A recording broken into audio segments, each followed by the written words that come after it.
commencement speaker is a world-renowned photographer and director of music videos and documentary film. After attending our visual arts program, David Lachapelle moved to New York, where his work caught the eye of Andy Warhol, who offered him his first professional photography job. David's photographs of celebrities in Interview magazine garnered attention, and before long, he was shooting for a variety of top editorial publications. After making a name for himself as a groundbreaking visionary in the field of photography, David expanded his work to include the direction of music videos, live theatrical events, and documentary film.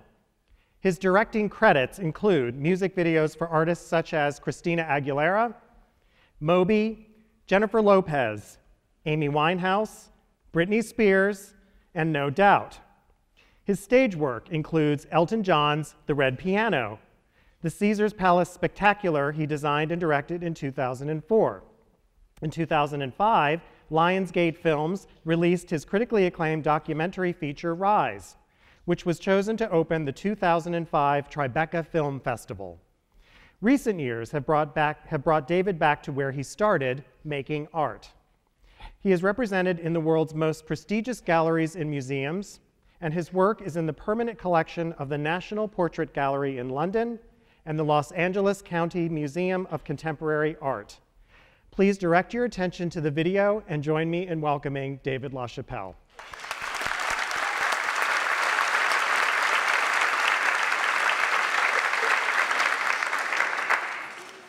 My goal is to get people's attention. It's very difficult to get people's attention long enough to look at an image and then understand what it means.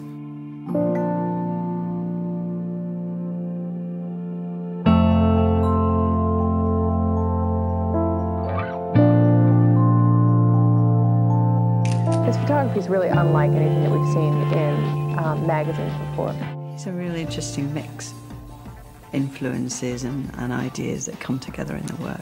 The obvious sort of sexuality in his work and the sort of tension that's created between, on the one hand, you know, he's got a whole kind of dark kind of aspect, but also brings kind of humor and this love of this beauty and obviously the whole pop art thing that he just clearly loves. When it first appeared was kind of wild and extraordinary, and there's pushing boundaries and you know the highly polished nature of it, the fantasy element. Art is autobiographical, so it's come from him and it can't come from anybody else. You know it immediately. It's a mystery. I don't know how he does it, and we shouldn't know, because that's the beauty of his work.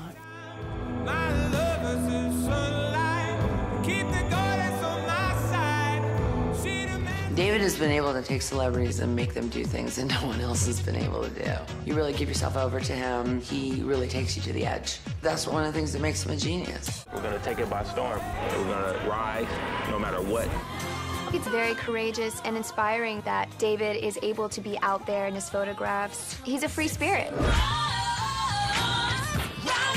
I love his imagination, and I love how he really doesn't care what other people think. He definitely inspires you to use parts of your imagination you didn't know you had.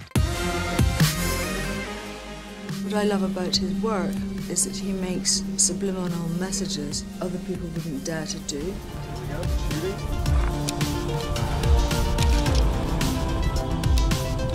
Let's go to a second.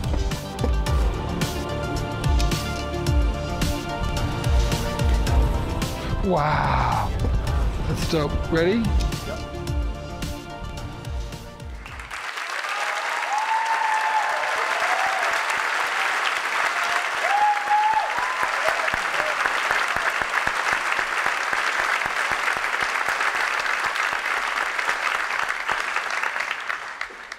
It is the custom of the university to confirm an honorary doctorate at each commencement ceremony. These honorary degrees are given by the institution as a means of recognizing outstanding contributions to the arts and arts education. David Lachapelle has consistently captured the spirit of a generation. His countless artworks and music videos embody contemporary pop culture and convey important social commentary, yet the work remains accessible to large audiences. For his groundbreaking work, he has earned accolades from his peers and the public over the years. His alma mater is thrilled to bestow an honorary doctorate upon one of our own. Our university provost, David Nelson, will now read the resolution conferring the degree. Whereas David Lachapelle has a distinguished career in the arts as photographer, visual artist, and director of film, music video, and stage productions.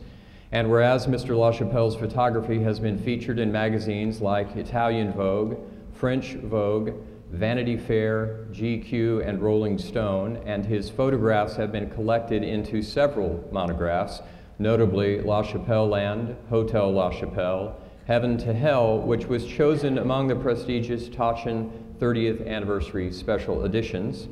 And whereas Mr. Lachapelle's art has been featured in exhibitions at prestigious galleries and museums such as the Barbican in London, the Museum of Contemporary Art in Taipei, Taiwan, the Musée d'Orsay in Paris, France, the National Gallery of Art, Warsaw, Poland, and the National Portrait Gallery, Washington, D.C., and his work is in the permanent collections of the National Portrait Gallery in London and the Los Angeles County Museum of Contemporary Art. And whereas Mr. Lachapelle's directorial credits include Elton John's The Red Piano, music videos for artists such as Christine Aguilera, Jennifer Lopez, Amy Winehouse, Britney Spears, Moby, and No Doubt, and the video sensation to Hosier's Take Me to Church with ballet superstar Sergei Polunin. And whereas Mr. Lachapelle directed the critically acclaimed documentary Rise, which was chosen to open the 2005 Tribeca Film Festival and was awarded Best Documentary at the Aspen Film Festival. And whereas Mr. Lachapelle was awarded Artist of the Year in 2012 by the Tel Aviv Museum of Art, and most recently was awarded the Young Photographers Alliance Lifetime Achievement Award. And whereas Mr. Lachapelle has been a generous and inspirational supporter of the visual arts program of his alma mater, the UNC School of the Arts, be it resolved, we, the Board of Trustees of the University of North Carolina School of the Arts, do hereby recognize and applaud the considerable achievements of David Lachapelle and grant to him the honorary doctorate in fine arts.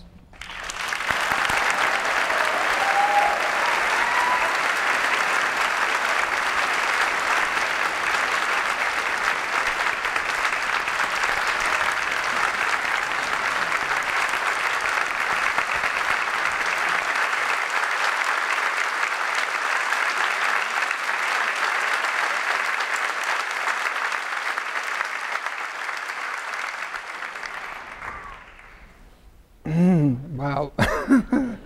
Okay.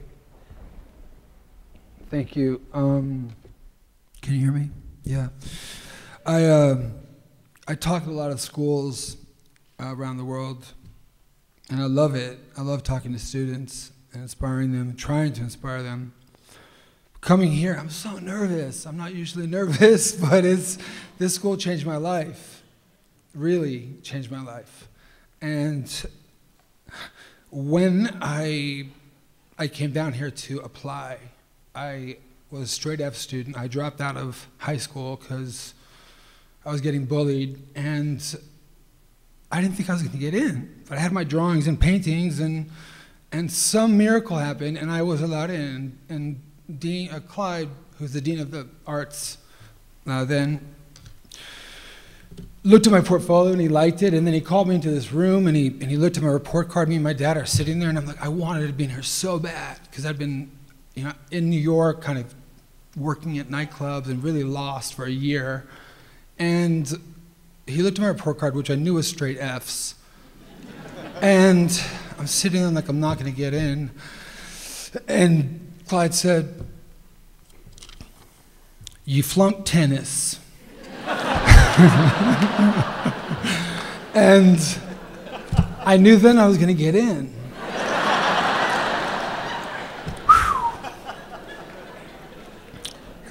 I don't look back with nostalgia like, oh, that was a great school and that was an incredible turning point. I knew it at the time. I woke up every morning and I knew I was at such an incredible place where people liked me for being different, for the reason they hated me in public school. They liked me. I had teachers that cared, that were invested, that really wanted me to succeed. They wanted to give me something that no other teachers had really cared about before, you know? And I was with these other artists, you know, who were like-minded, and I got turned on to dance, and not just dancing in a club, but real other dance, ballet and modern, and we got to draw the modern dancers. And you know, I came here to be a painter and to draw, and then I learned photography, and the dancers became my models, and I've loved them ever since, and I work and collaborate with the dancers to this day. This school changed my life. People and journalists ask me all the time, what was your biggest break? And there really isn't a big break. You know, it's all accumulative. But if there ever was a break, it was getting into this school. And I didn't graduate because of the credits I was missing. So I was sitting up there somewhere where you guys are. And so now I'm graduating. Who could have planned that? You know.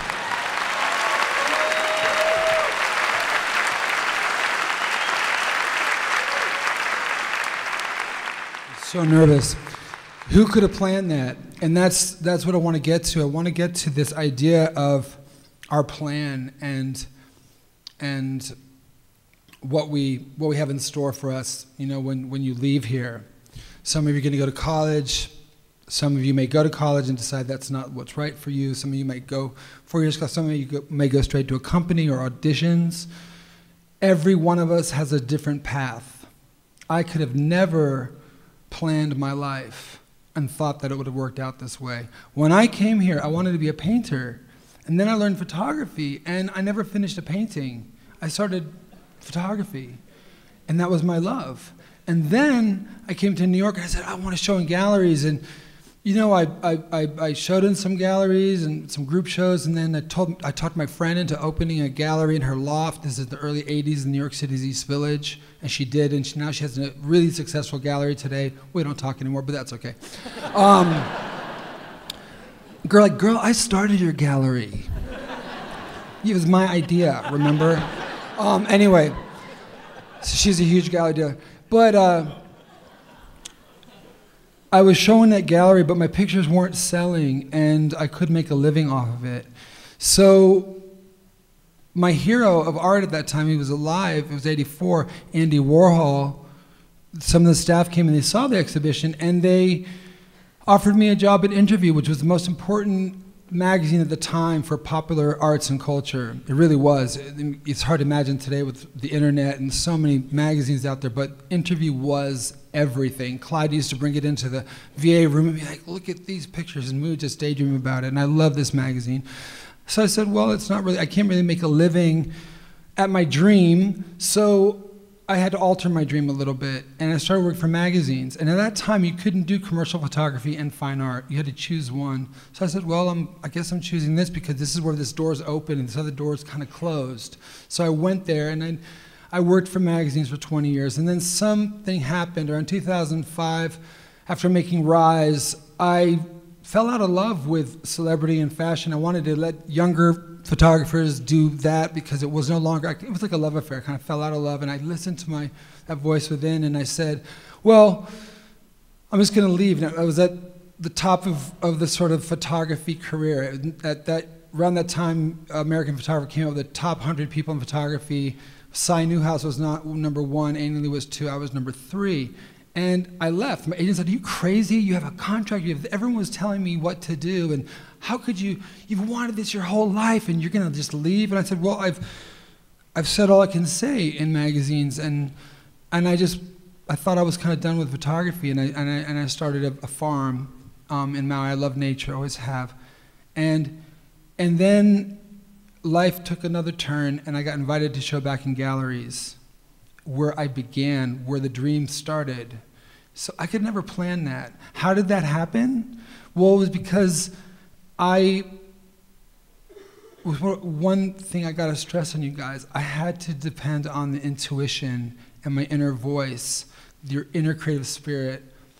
Some people call it God. Some people call it the energy of the creative energy of the universe, love, whatever you name it goes by, it's okay. It goes by a lot of different names, but it's in you. It's that creative voice, it's that light. I had to turn in, and the only way to do that is solitude, being by yourself, because only you know the answers to your life, and sometimes doors are going to be closed. And how do you know when to keep banging on that closed door or when to go down the hall and find another door? And the only one who knows that is you, because everyone will tell you something different. Your parents will tell you one thing, and your friends will tell you something else. And, you might be thinking, well, I studied for this, but, only you know when it's time to go find that other door and live that artistic life. So it's that solitude, turning off the social media, the Twitters and Grinders and I don't know, whatever, whatever you guys are looking at, I don't know, the Facebooks and all that stuff. No, seriously, you got to turn it off, and you got to be alone, and you got to. I found it in nature. I found that solitude in nature. It's so important to hear that voice that will guide you for the rest of your lives. It's there. You already have it. You've learned the discipline. You're here today. That shows you already know discipline. You already know dedication. You've already had the greatest teachers. This school is unique on the planet. You're artists now. It's incredible. You're artists now. Do you know how lucky you are? I mean, so many people in the world are just trying to survive. And they are artists too, just like you and me. But they'll never get that chance because they're trying to survive. They're trying to put food on their table. They're trying to get out of a war. They're trying to take care of their families. They'll never experience the idea of being an artist because they have to put food on the table and take care of their families. But you're artists, and art is really important. No matter what anybody says or the government says when they cut the funding in arts, they're wrong. Art saves lives, it changes lives. What would a world be like without art?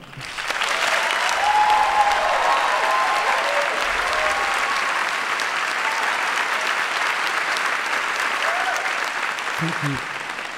Imagine a world without music, a world without bodies moving, a world without visual arts, without your favorite, think of your favorite artist right now. Imagine a world without that music, without those visual artists, without that dancer, without that composer. What would it be like? It would be hell. So you have a chance to go out into the world and create. Now, it's not what you're going to get, it's what you're going to give. What are you going to give the world is what's important.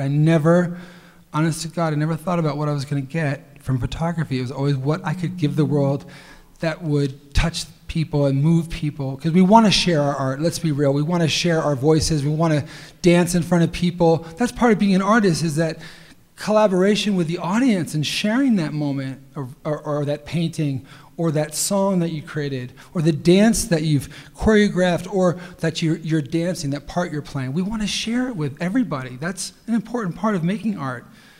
For me, it's that moment when the picture's on the wall and I'm communicating without words, the picture's doing the talking. That's when that work is finished.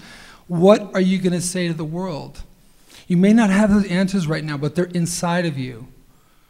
And all of our paths are different. Whether you go to school, whether you don't, only you will know what's right for you at that time if you give yourself the space and get away from the noise of the world and find that solitude so you can hear that voice that's in all of you who are sitting here today. You've already got the basics. You've already been in the most incredible school that I can imagine. And I've been to a lot of places. I've never been to a place like this. That's why I guess I'm so nervous about being here.